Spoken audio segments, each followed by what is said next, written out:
दूसरे को क्यों दें।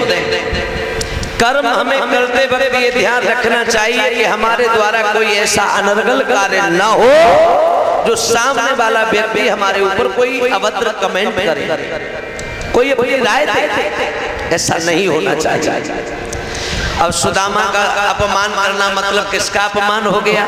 परीक्षित जी जरा अंदाज लगाना, यहाँ बहुत बुद्धिजीवी लोग हैं, खुद अंदाजा लगाओ कि जिन द्वारपालों ने सुदामा का अपमान किया वो द्वारपाल किसके हैं?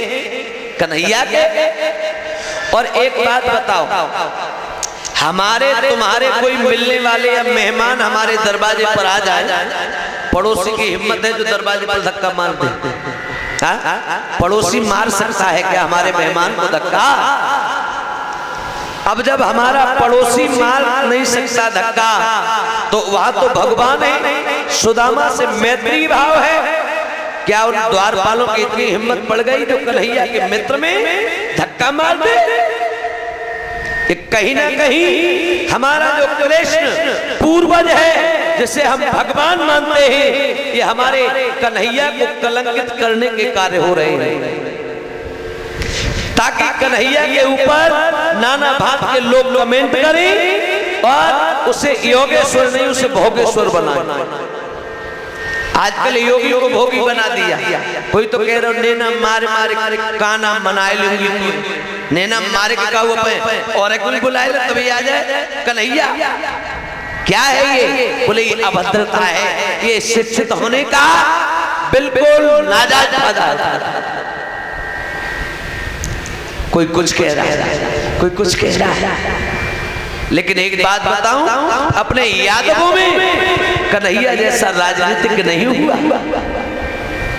मर्यादा के रखने वाले पुरुषोत्तम श्री राम हुए, अतुल शक्ति बल के भंडारी पवन पुत्र हनुमान हुए, और राजनीति के पक्के नेता यदुकुल में घनश्याम हुए। आज के बाद में गांठ बांध लेना माताओं बहन भाइयों, मैं आज अंतिम शब्दों में अगर पूरी कथा को आपने सुन लिया है, क्योंकि सेवा उस भाव से मैं पहले कह रहा हूं मैंने नहीं कर पाई है जो मैं सेवा करने के लिए जिस भाव से आया था। लेकिन आगे गांठ बांध लेना, जहां विद्वान का अपमान हो रहा हो, जहां सुदामा जैसे प्रकांड विद्वान के द्वारा भीख मंगवाई जा रही हो, उस जगह से या तो चुपचाप निकल लेना, सामर्थ्य नहीं है तो हाँ, और सामर्थ्य है तो सामने खड़े हो जाना और सीधे शब्दों में कह देना, सुदामा हमारा गुरुकुल का स्नातक है कि ब्राह्मण है, और तू भी हमारे लिए ब्राह्मण ही है, क्योंकि विद्वान है। ब्राह्मण का मतलब है जो ब्रह्म के आचरणों पर चलता हो, जो ब्रह्म के नियमों को फॉलो करता हो, वो ब्राह्मण है। जाति से यहाँ कोई मतलब नहीं। खुश रहो।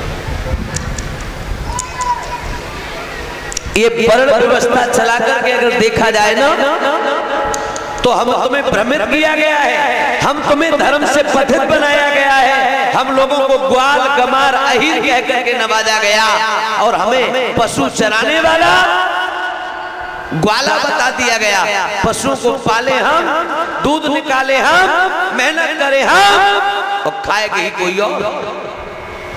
लेकिन आज यादव इतना जागृत हो गया, यादव इतना आगे बढ़ गया कि ये शिक्षित भी हो गया, धर्म ग्रंथों को पढ़कर विद्वान भी बन गया, तो आज लोगों की नानी मरने लगी।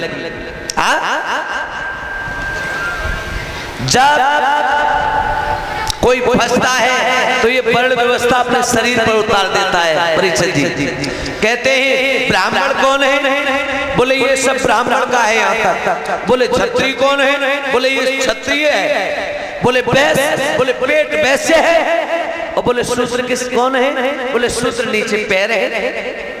भैया शूद्र पैर है तो पैर छुए क्यों जा रहे हैं? अरे शूद्र से तो तुम्हें नफरत है ना? अरे शूद्र से नफरत नहीं होनी चाहिए, शूद्र से प्रेम होना चाहिए। और इसी बीच में हमें सम्मानित किया गया है अंकित यादव, उत्तर प्रदेश पुलिस में जो है भैया, सुपुत्र श्रीमान भुवनेश यादव पत्रकार, जो इसी कटे खेड़ा के रहने वाले हैं।